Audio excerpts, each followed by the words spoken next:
Hi, and welcome to Construction Update. These are the 10 hottest construction stories of the week on 4constructionpros.com. Hi, I'm Gigi Wood, a staff writer with 4constructionpros.com. And I'm Larry Stewart with 4 Construction Pros. Number 10 this week is time to drive pervasive slavery out of construction. Couldn't believe this. Ran across this story on Fast Company. 18% of today's forced labor occurs in construction and producing construction materials.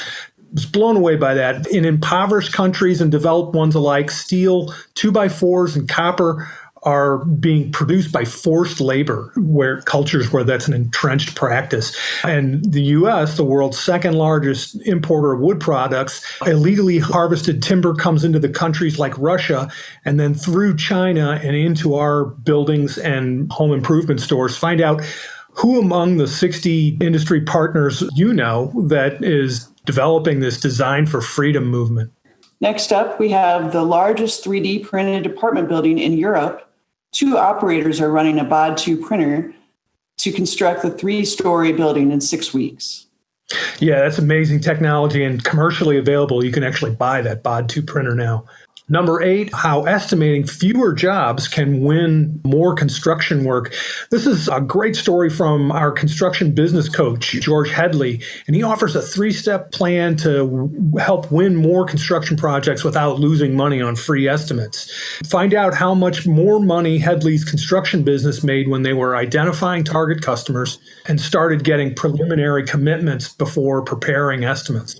Yeah, and our next story explores the idea of using concrete as a building material on the moon.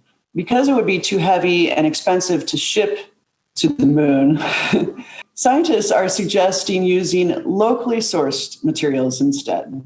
Wow, quarrying on the moon. How about that? Number 6 is 2021 State of Road Building. Our nation's ready to make infrastructure a priority. Voters approved 303 of 322 initiatives that support transportation improvements last month at the polls. So the public is ready for better roads. An asphalt contractor interviewed the president of the National Asphalt Pavement Association, chief economists at ARTBA and Associated Builders and Contractors, and more to get their expectations for how work might play out post-COVID. And up next is a story about how paving contractors are braving the new normal in 2020 and what they can expect in the coming year. Our friends at Asphalt Contractor are doing a great job producing a lot of forward-looking content. Number 4, demolition contractor Kinsale clears the way for Chicago's Marshall Fields remodel. Macy's on State Street, a building formerly known as Marshall Fields, Chicago's famed landmark. It's a 128-year-old building, 14 stories, and they converted it to mostly commercial office space. And that project included asbestos-containing items, lead-based paint, silica, mercury, switches, PCBs, and heavy metals. It was crazy. They had kitchens and shops and vaults and all kinds of things to deal with. Find out how they went through that process. Here we have EarthCam's fascinating time-lapse video of SoFi, the NFL's largest stadium. You can see 4 years of construction in 3 minutes, and the 3.1 million square foot stadium is home to the Chargers and Rams in Los Angeles.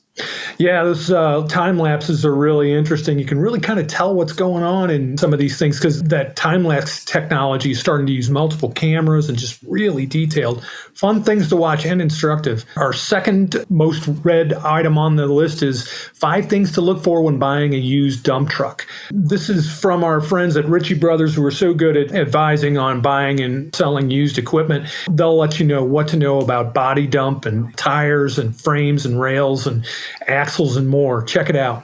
Yeah, you got to check that dump box. Yeah, that's right. And at number 1, the federal government has released information about PPP loans. Expenses paid for with a forgiven PPP loan are not deductible. So that's new. Yeah, that guidance has been kind of long awaited. They've been sort of fainting at it for months now. And I noticed that construction accountants are saying that many of their clients are actually choosing not to pursue forgiveness on those loans in order to avoid tax penalties there. So it's definitely something you want to take a close look at. And I know there were a lot of contractors who got those loans. But hey, thanks so much, Gigi. And thank you, everybody, for joining us. This has been the top 10 stories of the week. I hope you have a great weekend. Thank you.